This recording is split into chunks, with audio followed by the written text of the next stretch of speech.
Hippo Balls, week 10. Week 10 coming to you live from the Hippo Den. It is Hippo himself, and I am very hungover today after a big day of FSU football yesterday. We had a surprise guest, Nima, come in town on the PJ. No big deal. Flew in, got the dub, flew out. Big baller moves by him. Great seeing him.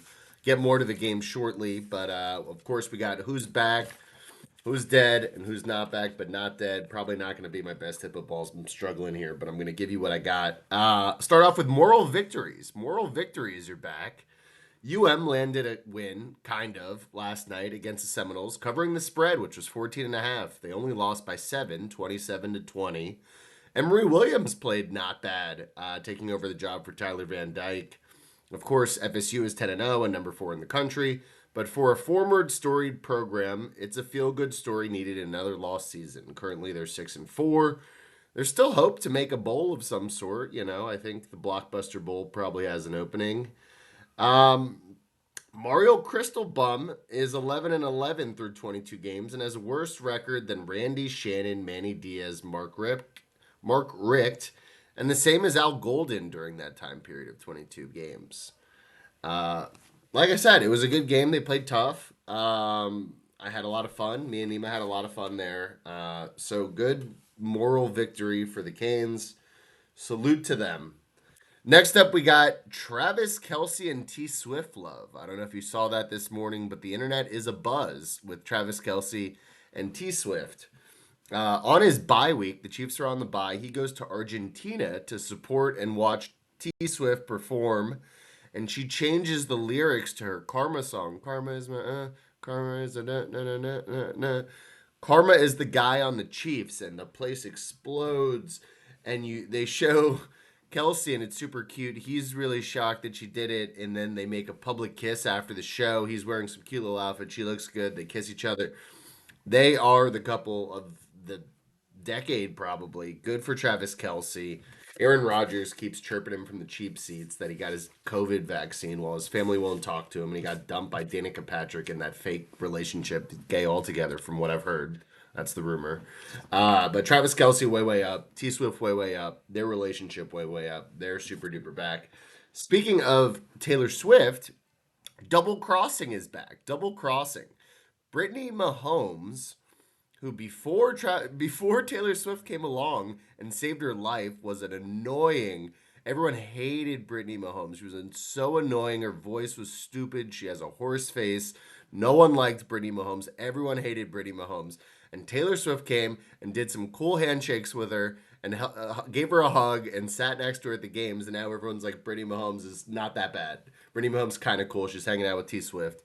What does Brittany Mahomes do when she gets a little bit of good in her life?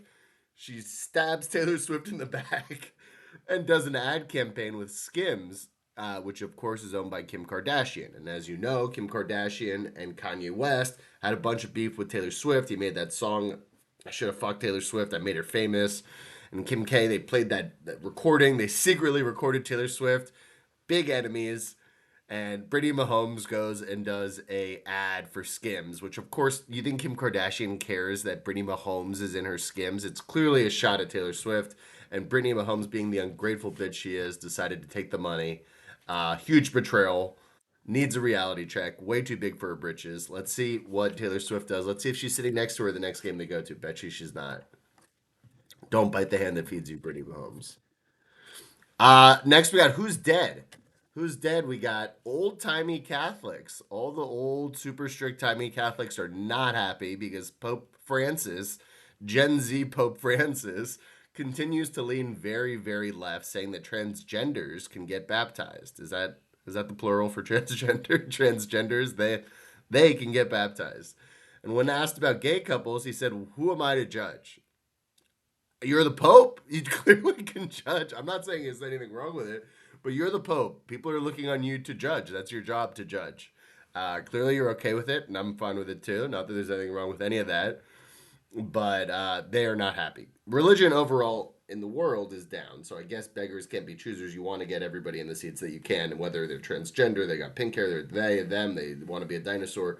Whoever they are, they want in the seats because I go to temple up here in Tallahassee and there's like three Jews and we got one guy with like pink hair and one guy who weird group, but I guess religion, you're taking who you can get these days. Old timey Catholics are dead. Transgenders up. Transgenders back, I guess. Frank Borman. Frank Borman's dead, age 95. The astronaut who commanded the first mission, Apollo 8, to orbit the moon. He also was one of the first people to determine that it's okay for astronauts to be in zero gravity. He did this like 14-day grueling mission in this little tiny capsule and came back and wasn't dead. And they said, okay, we can do astronauts. This guy's alive. He was able to survive in these conditions. Guy was a badass. He orbited the moon. He also got us to zero gravity land. I didn't read a ton about him, but Frank Borman, RIP. Good for you. Astronauts, very cool. Everyone on Bachner's boat Friday, they're dead. A fake trade. I'm trying to enjoy my box, which, by the way, I got a box for the basketball, FSU basketball. No big deal. 4 tickets. If anyone wants to come up, you guys can come. Box, not a big deal. But I'm trying to enjoy my Friday basketball game in my box. And people, Gabe's shooting me 100 texts. Are you going to let these trades? You need to say something. So I'm all riled up. I'm all drunk. I'm texting people. I'm saying unforgivable things to everyone. You're not my friend anymore. I'm going to burn this league to the ground. Turns out, after 30 minutes or so, I drank a little bit of water, realized clearly these trades are not real trades. I think it was the second trade that made it seem like a not real trade. It was a backup quarterback for someone. Either way, I didn't like it. I don't like any of that. That's a lot of shenanigans. Tons of shenanigans. That's too much shenanigans. So you guys are dead. Who's not back but not dead? We got Jimbo Fisher. Jimbo Fisher fired from Texas A&M. $77 million buyout. Get $77 million to go sit at home. What a life. Best job in the world is being a fired college football coach. Him and Coach O just smoking cohibas, getting domed up in Mexico somewhere. There's no offset language. No offset language in the contract. So he can take the 77 million and go coach tomorrow for another team, get paid by them, and he's still getting the 77 million. Crazy leverage that Texas A&M gave him to get him out of FSU. Ridiculous contract. His agent Jimmy Sexton is the actual goat. Guy's unbelievable. Kingpin, Jimbo. So even though he's horrible and he's a horrific coach, he's not dead because he's super duper paid. Next up, we got Kelly Oubre Jr. Kelly Oubre Jr. of the Sixers was having a very good season. He's averaging like 16 points and 50% from the field. They're 7-1. Gets hit by a car near his home yesterday, and the silver car fled from the scene. There's been no arrest made. He's going to miss significant time. They said he's not like dead or anything. That's why he's not back, but not dead. But he's not dead. He's banged up pretty bad, though. They said it's going to take a while until he gets back on the court. They're not saying he's out for the season, but not good. Uh, from an outsider, I would say they should interview Forken Korksmaz. Korksmaz. He's the shooting guard beneath him. He definitely has a reason to want him to get hit by a car. I'm just saying that would be the first guy I interview. It's like there was a USC story back in the day where the backup kicker pushed the kicker off like a mountain. It's crazy. That's a crazy story. You got to look into that. There's this guy who falls and like off a cliff, and he was hiking with this other kicker, and I think they never arrested him, but it was like implied that he pushed him off the mountain. Anyways, Michael Thomas. Michael Thomas is not back, but not dead. Simple battery and criminal mischief charge after fighting a construction worker near his house. So, from what the story is, basically, for a few weeks, they're doing construction around his house on somebody else's house. And these construction workers are parking all their shit on his property. And they're like looking at his house and they're telling people, oh, that's Michael Thomas's house. Let's go look at it. They're trying to like pry open his doors. He's getting pissed off. They're leaving a bunch of garbage on his property. And he's like, hey, you guys can't park here. I need to get my car out. I can't even leave my house because you guys are parking all your shit here. And they're just talking shit, chirping him and saying, I had you in fantasy for 3 years and you've been injured every year. You're a bum. And he didn't like that, of course. So eventually, a few days ago, he gets into a shouting match with the guy. The guy calls him a bitch. He calls that guy a bum, throws a rock through his window. Michael Thomas picks up a brick and throws it through the guy's window. That's when the cops come. Cops arrest Michael Thomas. I feel for Michael Thomas. I get that. I don't like that. I side with Michael Thomas here. That's all I got for the day. Shit, I didn't do any of the bets. Let's see, fantasy. I didn't do the fantasy either. This is not good. We got a game going on, by the way. We got the Colts and the Patriots going on. Completely forgot there was a game this morning in Germany. They need to relax with all these German games. It's 7-6 right now in the fourth quarter. I started Hunter Henry 2 for 10. That's a pumpkin. Michael Pittman's doing good. Jonathan Taylor. Michael Pittman made it to the inch yard line and didn't get a TD. Ridiculous. Jonathan Taylor got the TD. Not happy about that. Anyways, anyways, we got me versus Sean in a must win. I've lost five in a row. Talk about who's dead. I'm dead. I came out 4-0 and immediately shit the bed. I'm not looking good. I'm projected 104 and he's projected 106. Really need some fireworks here in this German game. Not good. I don't know whether to start Lockett, Hollywood Brown, or Debo in that last spot. I got Jalen Warren and Gus Bus starting. I don't like that. I mean, I need to win. I can't lose six in a row, so I'm going to give me the win, but I really don't like it. Sean has no Monster, no Cup, and no Kelsey, and no Tua. I mean, if I can't beat Sean with all those players on buys, then I'm a fraud and I deserve to not be there. Noah versus Eli. Eli projected 107. Noah projected 98. Eli already had 10 from Thielen. He's got James Conner coming back off IR, so that's exciting. I guess no Swift, no Waddle, and no A Chain, of course. For Noah, give me Eli in the win there.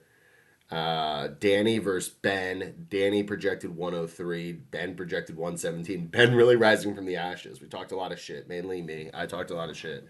And now he's winning and I'm losing. Ramondre has 10. Ramondre looking good. Siegel had Chuba Hubbard get 6 and Komet get 9. No AJ Brown this week. Looks like Siegel's going to be making another documentary next year, maybe. Give me Ben in the win. Good for Ben. Navid versus Gabe. Navid versus Gabe in the 12 versus 9 toilet bowl matchup. Gabe projected 119. Navid projected 110. Can't believe I lost to Gabe last week with a point. Still upset. Still, season possibly ruined. Navid has Kyler Murray coming back. That's fun. But he also told me he can't trade because he just doesn't know football. Do you care to do any research on it? He said, no, I'm good. Okay. Um, Gabe had DJ Moore put up 10 on the bench. Navid has no Rishi Rice. Demont back. Like that. Kincaid's been great. Give me Gabe. I don't like it, but I got to take it. Give me Gabe in the win there. Leaves Nima versus Tim. Nima projected 125. Tim projected 108. Nima having a season. Jonathan Taylor putting up 14 so far. Give me Nima in the win. No Hurts for Tim. No Tyreek for Nima. Doesn't even need it. Justin Jefferson will be back soon for Tim, so that's good. But give me Nima in the win there. Nima continues to ride in first place. And then Jan versus Vivek. Jan projected 114. Vivek projected 102. He has 1 point from Matt Gay so far. Jan had 7 from Chicago. I'm sorry I'm doing these off the fly. No Mahomes for Vivek. And yeah, you got Tyler Heineke starting versus Josh Allen. He's got CMC. He's got Derrick Henry. His receivers are a little iffy. Raheed Shaheed, Jordan Addison, and Amari Cooper. Just saying, I have a lot of wide receivers. You should probably trade with me. Wide receivers are open, by the way. If anybody wants to trade, got a lot of wide receivers sitting there. I need an RB2. Someone come knocking at my door. Or a tight end. Or anything. Or if you just want to call me, I'm lonely. Give me Jan. Jammers for life. That's all we got there. Let's do bets. Show of the week. I don't have a show of the week. Watch. Spend time with your families. I like 49ers -3 at Jags. Jags are frauds. I know they always play each other close. Give me 49ers -3 at the Jags. Give me give me Chargers +2.5. I'd like to buy it to 3, but +2.5 at home versus the Lions. Chargers do that thing where they're like kind of good for a few weeks. Justin Herbert literally was horrific last week, lost me the game, but now he's gonna have that good game where he's like, oh yeah, I'm kind of good, and then they're gonna be frauds again. But this is the game where they're not frauds.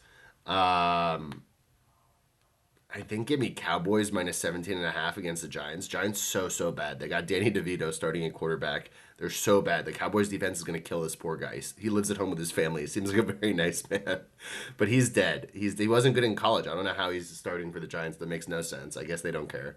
Um, that's it. That's all I got. That's Hippo Balls. Have a day.